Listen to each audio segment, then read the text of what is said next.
몇 해 전에 지방의 목사님들과 함께 이스라엘 성지순례를 다녀왔습니다. 많은 곳에 눈이 갔지만 특별히 제 눈에 띄었던 곳은 마가의 다락방이었어요. 여러분, 마가의 다락방이 어느 곳인지 여러분 아시지요? 예, 사도행전 2장에 성도들이 기도하다가 성령을 받고 초대교회가 태어난 곳이 마가의 다락방입니다. 그런데 마가의 다락방 아래층에 뭐가 있었을까요?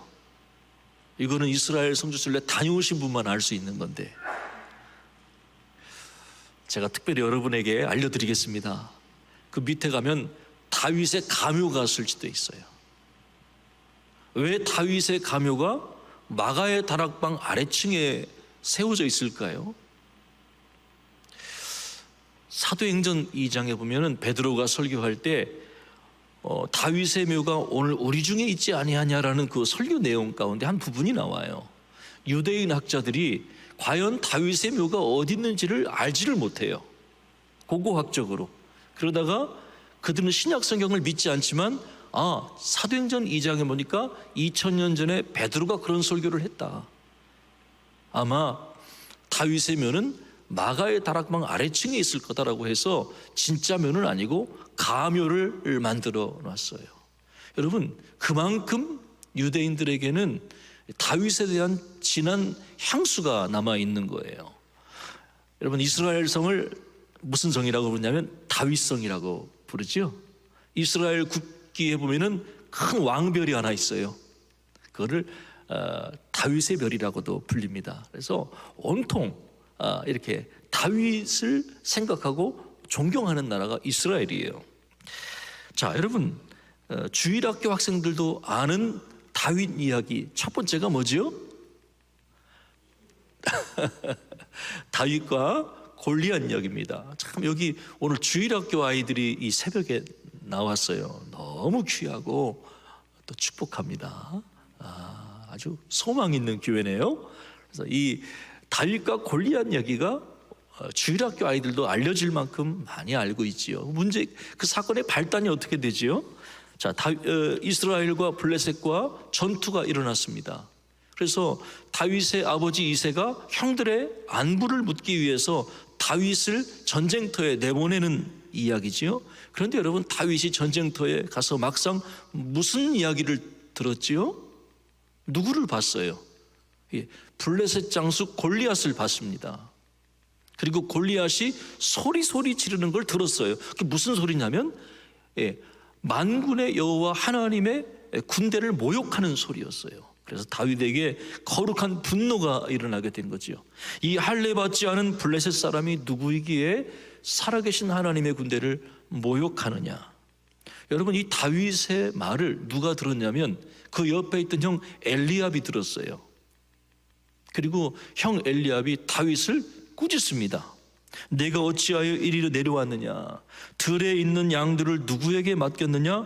나는 내 마음의 교만과 내 마음의 완악함을 아노니 내가 전쟁을 구경하러 왔도다. 이게 형이 다윗을 꾸짖은 얘기예요. 무슨 얘기죠? 영웅심리에서 나온 거다. 또 교만에서 나온 얘기다. 네가 지금 전쟁 구경하러 왔다. 여러분, 전쟁은 실습이, 이게 뭐죠? 현장 실습이 아니에요. 맞지요? 사람이 사느냐 죽느냐 하는 게 전쟁이에요. 연습이 아니에요. 게임이 아니에요. 그런데 형의 눈에 비칠 때 동생은 현실 감각이 떨어져 있는 영웅 심리에 도취되어 있는 그런 사람처럼 보였던 거지요. 사실 이런 그 형의 비난을 우리는 조금 이해할 수가 있지요. 여러분, 사람이 죽어나가는 전쟁터 한복판에서 하나님을 이야기하고 믿음을 이야기한다는 거 결코 쉽지 않아요. 여러분, 직장생활 하시고 사업장에 나가시는 여러분들 혹시 일하다가 동료들한테 하나님 얘기하기 쉽지 않으시지요? 믿음 얘기하고 간증 얘기하기 쉽지 않으시지요? 그런 거하고 비슷한 원리예요. 자, 그럼 과연 다윗은 형의 비난처럼 현실 감각이 떨어져서 그런 얘기를 한 것인가? 그렇지 않다고 하는 거예요. 여러분, 다윗에게도 현실은 엄연한 현실이죠. 우리 기독교 신앙은 우리에게 현실을 외면하거나 또 현실이 우리에게 왔을 때 고통을 완화시켜주는 몰핀 주사를 놓는 게 아니에요. 기독교인들에게도 현실은 엄연한 현실이고 고통도 엄연한 고통이에요. 그런데 과연 기독교인들은 현실을 어떻게 대하느냐 하는 그 차이가 뭐냐 하는 거죠. 그건 바로 현실을 해석하는 눈이 다른 거지요. 어떻게 해석하지요? 하나님의 시각으로, 하나님의 뜻 안에서 현실을 보는 눈이 우리에게 있는 것이지요. 자, 여러분, 이스라엘 군사들이 뭘 봤지요? 이스라엘 군사들이 과연 뭘 봤기에 나무 뒤에 숨어 있고 바위 뒤에 숨어 있었던 것일까요? 여러분, 4절에서 7절 혹시 성경 가지고 계신 분들 한번 저랑 한번 읽어볼까요? 4절에서 7절 같은 장 한번 읽어보겠습니다. 같이 소리내서 읽어보시죠. 블레셋 사람들의 진영에서 싸움을 도두는 자가 왔는데 그의 이름은 골리앗이요 가드 사람이라. 그의 키는 6규빗 한 뼘이요 머리에는 노투구를 썼고 몸에는 비늘 갑옷을 입었으니 그 갑옷의 무게가 놋 5,000세겔이며 그의 다리에는 놋 각반을 쳤고 어깨 사이에는 놋 단창을 메었으니 그 창자루는 배틀채 같고 창날은 철 600세겔이며 방패든 자가 앞서 행하더라. 아멘. 여러분, 이게 무슨 내용이에요? 이게 무슨 내용이지요? 골리앗의 키가 몇 센치더라? 머리에 무슨 투구를 썼더라? 갑옷을 입었는데 무슨 재질로 만든 번쩍번쩍한 그 갑옷의 무게가 몇이더라? 손에 창을 들었는데 그 창날의 크기가 무게가 얼마더라? 앞에 방패 든 자가 있는데 그 방패의 크기가 어떻고 뭐 이런 얘기 아니겠어요? 충분히 우리의 눈을 이렇게 집중시킬 수 있는 눈에 보이는 현란한 무기들, 공격력들을 우리에게 보여주고 있는 거 아니에요? 오늘날로 해석해 볼까요? 야, 저 믿지 않는 저 사람 몇 평 집에 살아? 이번에 무슨 집을 샀대? 자동차를 탔는데 외제 무슨 브랜드의 자동차를 탄대? 그 아들이 이번에 대학을 갔는데 무슨 대학을 갔대? 무슨 옷을 입고 무슨 음식을 먹는데?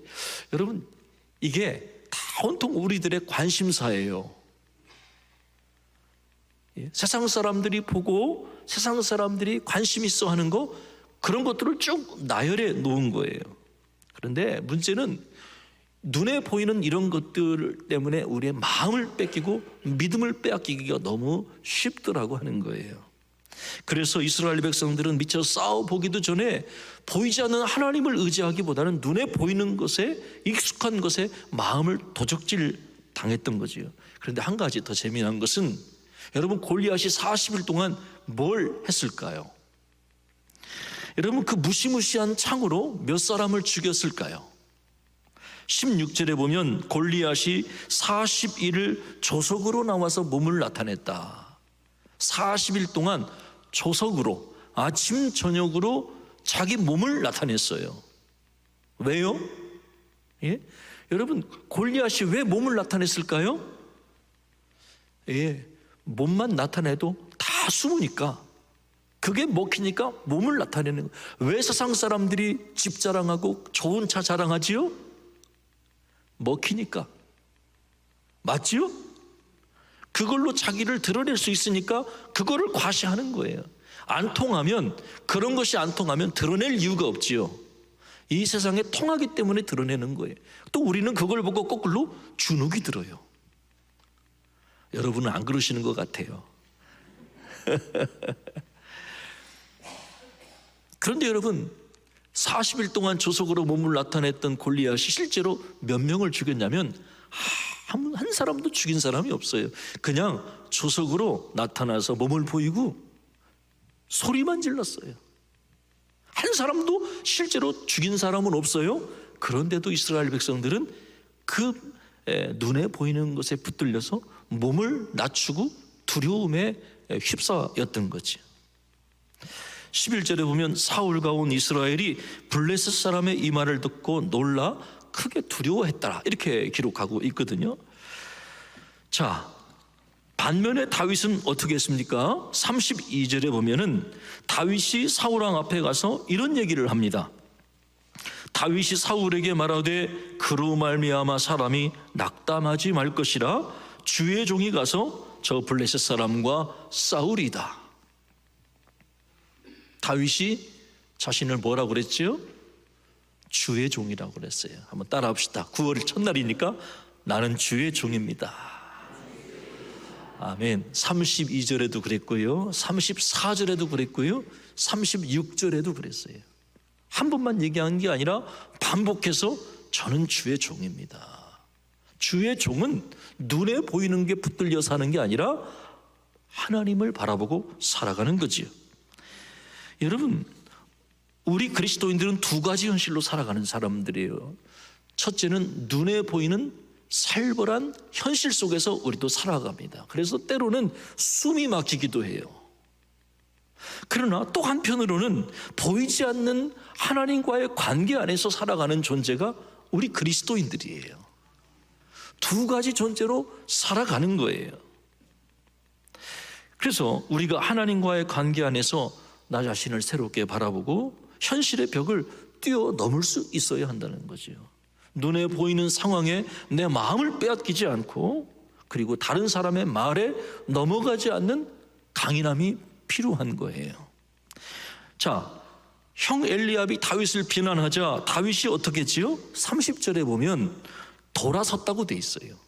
돌아서서 다른 사람을 향하여 전과 같이 말하며 백성이 전과 같이 대답하니라. 넘어지지 않았어요. 상처받지 않았어요. 다른 사람이 나를 비난한다고 오해한다고 넘어지지 않았어요. 섭섭해하지 않았어요. 돌아서서 전과 같이 말하고 전과 같이 행동했어요. 믿음의 말, 믿음의 행동을 한 거지요. 어떻게 가능하냐면 하나님과의 관계가 분명했기 때문에 가능한 거예요. 저와 여러분이 과연 어떤 사람입니까? 오늘 저와 여러분은 존귀한 하나님의 사람들이에요. 요한일서 3장 2절에 우리의 변화된 신분에 대해서 사도 요한이 이렇게 이야기하지요. 사랑하는 자들아, 우리가 지금은 하나님의 자녀라. 장래에 어떻게 될 것은 아직 나타나지 아니하였으나 그가 나타나시면 우리가 그와 같이 될 줄을 아는 것은 그의 참모습 그대로 볼 것이기 때문이니. 무슨 말이겠어요? 우리 주님이 재림하실 때 우리는 그분의 영광스러운 모습을 볼 사람들이에요. 소망이 있는 거예요. 예? 그리고 우리는 그 영광스러운 모습으로 변화될 사람들인 거예요. 많은 세상 사람들이 우리의 변화된 신분을 알지 못하지요. 왜냐하면 하나님을 알지 못하기 때문이지요. 그러나 저와 여러분은 보통 사람이 아니에요. 하나님이 사랑하시고 또 하나님 안에서 변화된 하나님의 자녀들입니다. 참으로 감사한 것은 내가 누구인지를 깨닫는 사람에게 하나님은 새로운 길을 내주신다는 거예요. 다윗이 어렸을 때 가졌던 소중한 경험이 있지요. 양을 치면서 목동으로 있을 때였어요. 사자나 곰이 나타나면 목동이었던 다윗이 그 목숨을 걸고 그 사자나 곰의 입에서 이제 새끼를 이렇게 양을 꺼내는 헌신적인 사랑을 다윗이 실천했습니다. 이런 그 다윗의 경험이 작은 경험일 수 있지만, 그러나 다윗은 이 승리의 경험을 발판으로 훗날 이스라엘을 사랑하시는, 구원하시는 하나님을 볼 수가 있었던 거지요. 그래서 오늘 우리에게는 사실은 작은 승리의 경험들이 너무너무 소중해요. 작은 간증들, 작은 간증과 경험들 하루하루 살아가면서 하나님이 나를 도우시고 하나님이 나를 위로하시는 그 작은 간증과 경험들이 차곡차곡 쌓일 때 오늘 우리들에게는 큰 간증과 승리의 보고도 올릴 수가 있게 되는 것이지요. 그리고 그것을 나눠야 돼요. 여러분, 좋은 교회는, 행복한 교회는 간증이 풍성한 교회. 그런데 그 간증이라고 하는 것이 엄청난 간증이 아니라 삶의 소소한 삶 가운데 만났던 주님의 은혜들을 이렇게 많이 나누는 교회가 좋은 교회예요. 우리 대전 태평교회가 그런 교회 되시기를 주의 이름으로 축복합니다. 일주일에 한 번 모였을 때 식사하시면서 간증을 좀 나누세요.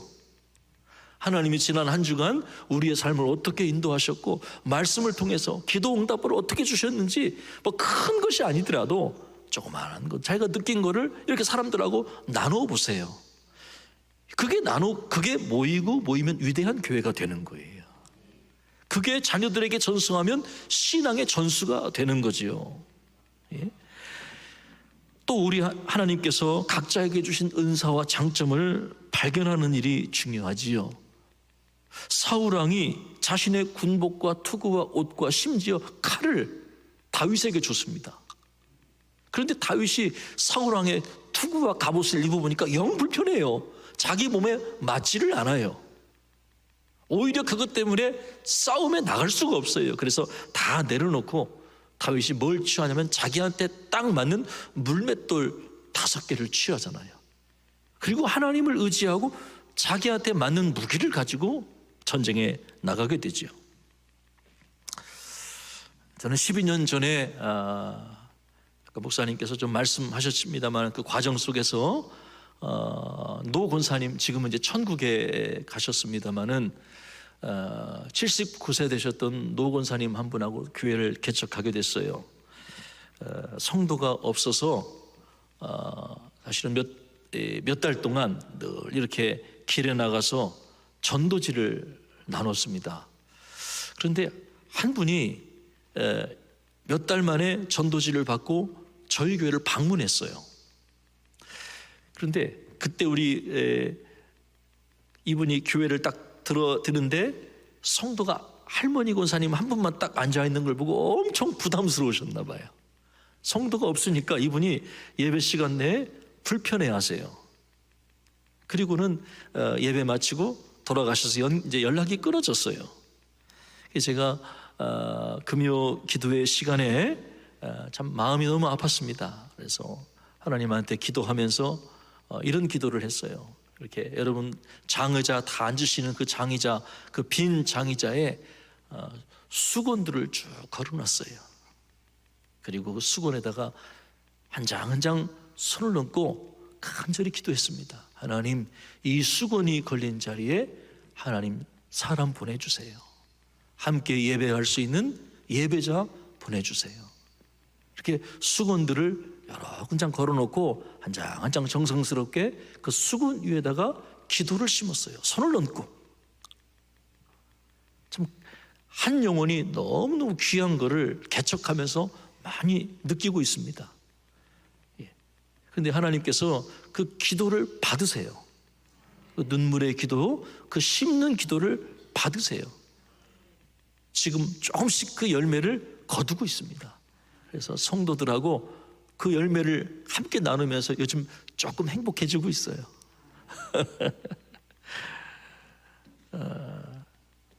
그렇게 열심히 교회를 위해 기도하고 또 내가 앞으로 어떻게 사역해야 될지를 위해 기도하던 중에 하나님께서 저에게 은혜를 주셨어요.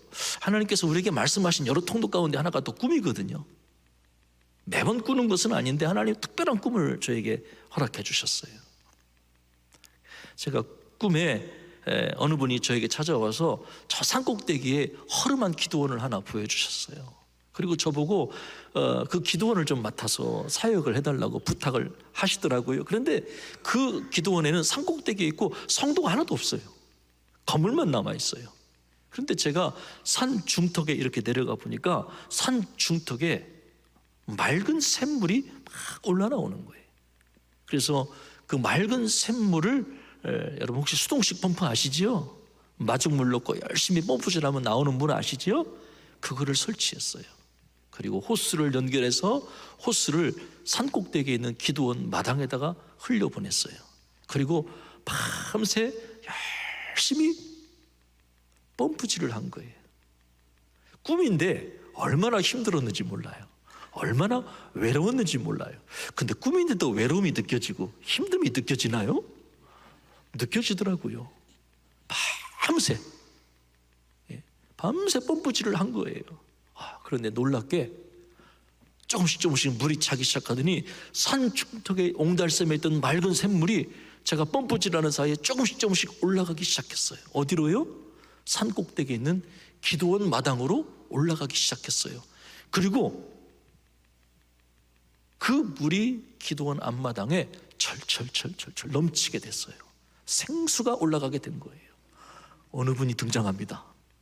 무슨 영화 같지요?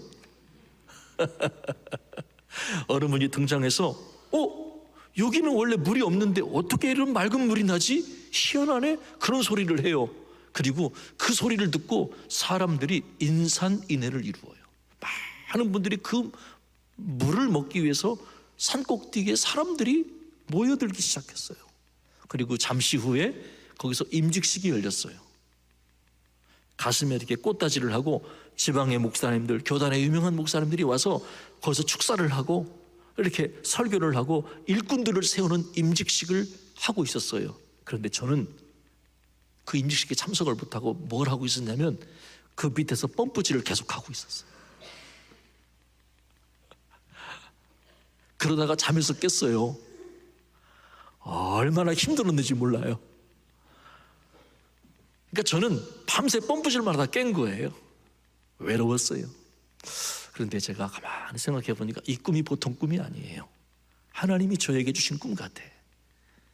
김 목사, 생명을 살리는 생수를 길러내야 돼. 그리고 목이 마른 사람들한테 하나님의 말씀인 생명수를 전달해 줘야 돼. 그게 너의 사명이야. 그리고 힘들고 어려울 거야. 그 말씀을 주시는 것 같아요. 그래서 그때부터 말씀을 대하는 저의 태도가 바뀌었어요. 매일매일 성경 말씀을 묵상했어요. 말씀을 묵상하고 성실한 자세로 설교 준비를 하게 됐어요. 그리고 몇 명 되지는 않았지만 성도들한테 열정을 다해 전심으로 주의 말씀을 전했어요. 할렐루야. 너무나 감사하지요. 2020년 코로나가 터졌어요. 한 선배 목사님이 김 목사, 생명의 삶으로 말씀 묵상을 하는 분들을 위해서 한번 그룹을 한번 만들어 보면 어떡해. 그런데 하나님이 저에게 주신 꿈이 있어요. 그래야 말씀을 퍼다 날라야지. 그래서 순종하는 마음으로 제가 즐겨 애용하는 페이스북에 생명의 삶 묵상 나눈 그룹을 만들었어요. 근데 3년이 됐는데 12,000명 가까운 분들이 거기에 가입하셔서 자신의 말씀을 매일매일 묵상한 말씀을 나누고 함께 아멘 아멘 기도하고 있어요. 할렐루야. 부족하지만 이렇게 제가 큐티 사역을 통해서 말씀 묵상 사역을 통해서 한국교회를 간접적으로 섬길 수 있는 것도 특별한 은혜예요. 예. 사랑하는 여러분, 지금 우리에게 필요한 것은 이 사울왕처럼 화려한 갑옷이 필요한 게 아니에요. 지금 우리에게 필요한 것은 소박하지만 다윗이 가졌던 영성의 물맷돌이 필요한 줄로 믿어요. 그 영성의 물맷돌은 뭐지요? 하나님의 눈으로 나를 보고 세상을 볼 수 있는 눈을 갖는 거예요. 여러분 뭘 바라보고 계세요? 9월 한 달, 남은 넉 달 뭘 바라보고 가실 거예요? 여러분 지금 계획하고 있는 프로젝트가 뭐지요? 뭘 바라보세요? 기억하세요. 하나님 바라보셔야 돼요. 전능하신 하나님을 바라보셔야 돼요. 그게 영적 승리의 길이에요. 하나님의 눈으로 나를 바라보고 세상을 바라볼 때 우리가 형통한 자가 될 거예요. 영적 승리의 길은 하나님과 바른 관계에 있음을 기억하세요. 그리고 하나님과 바른 관계 안에서 늘 말씀 안에서 살아가는 여러분 되시기를 주님의 이름으로 축원합니다.